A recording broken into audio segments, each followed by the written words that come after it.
आज मैं भगवान का एक भजन गाने जा रही हूँ, जो कि ऐसा है कि उसे सुबह सुबह सुनने से भगवान कृष्ण के चरणों में भक्ति जगेगी। नमस्कार, जय श्री कृष्ण।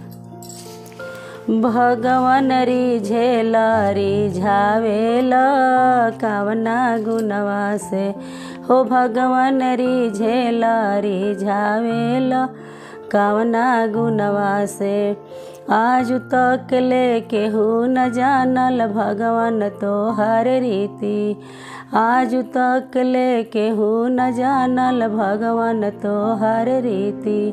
केकरा संगवा बैर करेला, केकरा संगवा प्रीति, मोह नारद के छोड़ावेला कावना गुणवा से, हो भगवान रिझेला रिझावेला कावना गुणवा से।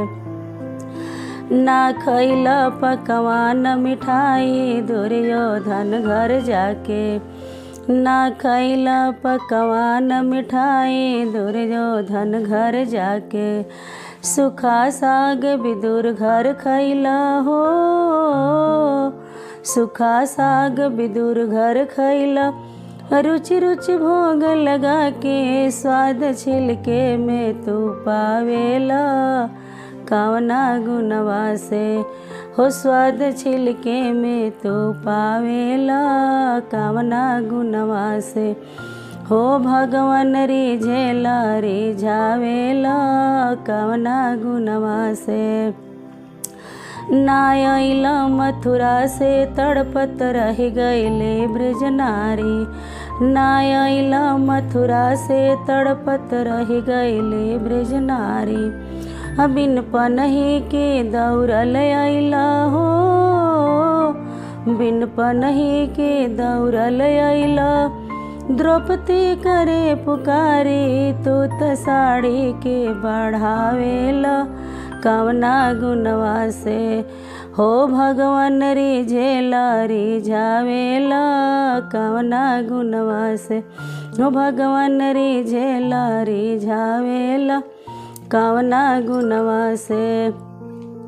एक बार ब्रह्मा जी धोले जब बामन अवतारी, एक बार ब्रह्मा जी धोले जब बामन अवतारी।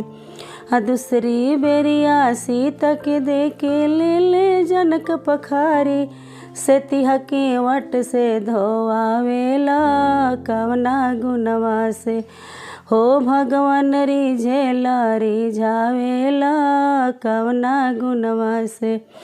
नाम अजामिल के बेटा नारायण सबसे प्यारा, नाम अजामिल के बेटा नारायण सबसे प्यारा। मरे के बेरिया ही नारायण पुकारे लाले के चक्र सुदर्शन धावेला कावना गुणवा से, हो भगवान रिझेला रिझावेला कावना गुणवा से। आज तक ले केहू न जानल भगवान तोहर रीति, यह जो तक ले केहू न जानल भगवान तोहर रीति।